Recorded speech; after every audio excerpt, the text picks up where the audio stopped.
এ পর্যায়ে বক্তব্য রাখছেন মানব সেবা সংগঠনের সম্মানিত চেয়ারম্যান এবং সভাপতি বাংলাদেশ জামাত ইসলাম বালাপাড়া ইউনিয়ন শাখা জনাব মোহাম্মদ আব্দুর রহিম।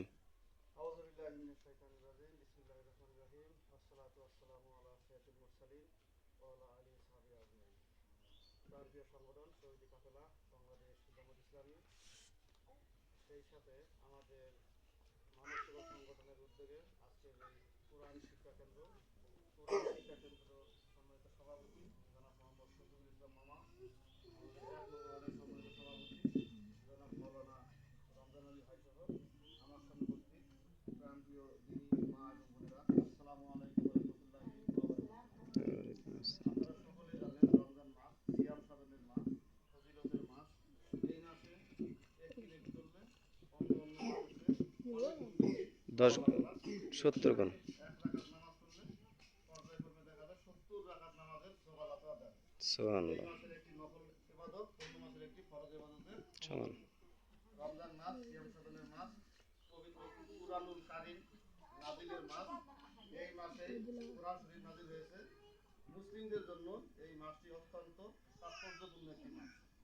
এই মাসে আমরা যদি কোরআন শিক্ষা করতে যদি পারি এবং এই কোরআন শিক্ষাটা আমরা যদি অব্যাহত রাখতে যদি পারি, তাহলে আমাদের নিজেদের ইহকালীন এবং পরকালীন দুই জগতে আমরা উপকৃত হব।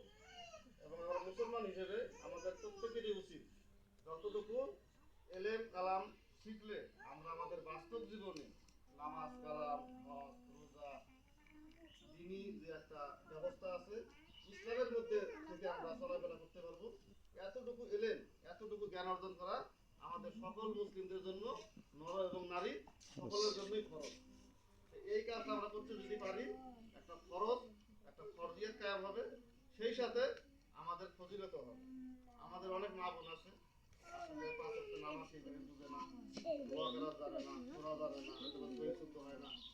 আজকে আমরা যে সহি কোরআন শিক্ষা যে কেন্দ্রটা দিচ্ছি, এখানে আমাদের একজন অভিজ্ঞ শিক্ষিকা আছে, ওনাদের মাধ্যমে আপনারা সহিভাবে কোরআন শিখতে পারবেন, দোয়া হাদিস কালাম শিখতে পারবেন, নিজেদের নামাজ শুদ্ধ হবে, নিজেরা যে কোরআন করবেন সেটাও শুদ্ধ হবে এবং অপরকেও আপনারা শিখাইতে পারবেন যদি আপনারা ভালো করে যদি শিখেন। আমাদের উদ্দেশ্য হলো আপনারা নিজেরা শিখবেন এবং অন্যদেরকেও শেখাবেন। হাদিসে আছে তুমি যদি একটি আয়াত যদি জানো তা অন্যের কাছে পৌঁছিয়ে যাবে। যদি আপনারা যদি একটি আয়াত যদি জানেন তা অপরের কাছে পৌঁছিয়ে দিবেন, এটা আপনার জন্য যেমন সওয়াবের কাজ, অন্যদের জন্য সওয়াবের কাজ হবে। পবিত্র রমজান মাস, এই মাসে আপনারা একটা ভালো একটি উদ্যোগ গ্রহণ করেছেন। আমাদের মানব সেবা সংগঠনের পক্ষ থেকে আপনাদেরকে আন্তরিক শুভেচ্ছা এবং অভিনন্দন। সেই সাথে আমাদের এই গ্রামের যে সমস্ত মা বোনেরা এখনো আমাদের এই কেন্দ্রের মধ্যে সামিল হন নাই, আমি আশা করব মানব সেবা সংগঠনের চেয়ারম্যান হিসেবে আপনারা যে সমস্ত মা বোন সহিভাবে কোরআন শিক্ষা বা কোরআন পড়তে পারেন না, তারা আসবেন, এখানে কোরআন শিখবেন এবং অপরকেও শিখাবেন, নিজেরাও শিখবেন, অপরকেও শিখানোর জন্য অগ্রণী ভূমিকা পালন করবেন। আজকে যারা মা বোন আছেন তারাই এই দেশের জাতির ভবিষ্যৎ। আপনারা যদি ভালো একটা যদি সন্তান যদি দান করেন, সে ছেলে হোক এবং মেয়ে হোক, ওই ছেলেরাই ভবিষ্যতে এই দেশ গড়ার কারিগর হিসেবে কাজ করবে। আজকে এখানে যারা যারা ছোট ছোট বাচ্চা কাচ্চা আছে, এদের প্রাইমারি শিক্ষক হিসেবে আমাদের মা বোনেরাই কিন্তু অগ্রণী ভূমিকা রাখে। তার মা যত বেশি শিক্ষিত, যত বেশি ধার্মিক, ওই মায়ের সন্তান ছেলে হোক এবং মেয়ে হোক তারা ওই রকমই হয়। মায়ের কাছ থেকেই মূলত প্রাথমিক যে শিক্ষাটা এটা কিন্তু আমরা গ্রহণ করে থাকি। ঠিক আছে, আমাদের মা বোনেরা যদি ভালো শিক্ষা যদি বাচ্চাদেরকে দেয়, ইসলামের শিক্ষা যদি দেয়, নীতি নৈতিকতা শিক্ষা যদি দেয়, তাহলে এই বাচ্চাগুলো ভবিষ্যতে ভালো হবে। আর এরা দেশ এবং জাতি গঠনে অগ্রণী ভূমিকা রাখবে। ইসলামী আইন, কোরআনের আইন, আল্লাহর দাসত্ব, রাসূলুল্লাহ সাল্লাল্লাহু আলাইহি ওয়াসাল্লামের আদর্শ বাস্তবায়নের ক্ষেত্রে এরা অগ্রণী ভূমিকা পালন করতে পারবে।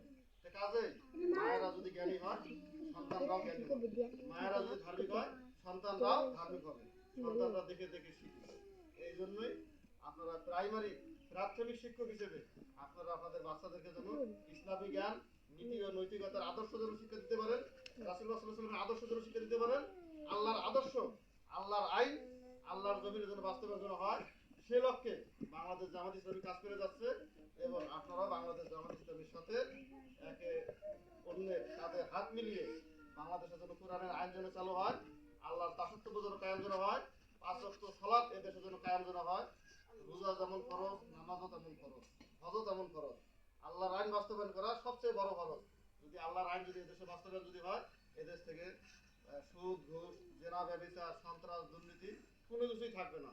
মানুষ সুখে শান্তিতে থাকতে পারবে, একটি সোনার দেশ গঠন হবে। আগামীতে বাংলাদেশ জামাত ইসলামীকে আপনারা আপনাদের মূল্যবান রায় দিয়ে এবং কোরআন এবং হাদিসের আলোকে আমরা যেন আমাদের সমাজটা, আমাদের দেশটা গড়তে পারি, সেই আশাবাদ ব্যক্ত রেখে আমি আমার বক্তব্য এখানে শেষ করছি। আসসালামু আলাইকুম ওয়া রাহমাতুল্লাহি ওয়া বারাকাতুহু। তো বাবারা আসি, দোয়া রাখবেন আমাদের জন্য। আসসালামু আলাইকুম। আর যারা এখনো আসে নাই তাদেরকে দাওয়াত দিয়ে ইনশাআল্লাহ নিয়ে আসবেন। না, রমজান মাস ইনশাআল্লাহ ভালো। আমরা যদি পারি আর কি ব্যবস্থা করবো, ওটা আমরা আশ্বাস দিতেছি না যে কিভাবে। আপনারা হয়তো আশায় থাকবেন না, এরকম না। আমরা যেদিন আসবো, যদি মনে করি তো আমরা নিয়ে আসবো, বলবো না কোন দিন আসবো, ঠিক আছে? আপনারা চালু রাখবেন, আমরা আসবো, মাঝে মাঝে খোঁজ খবর নিতে আসবো।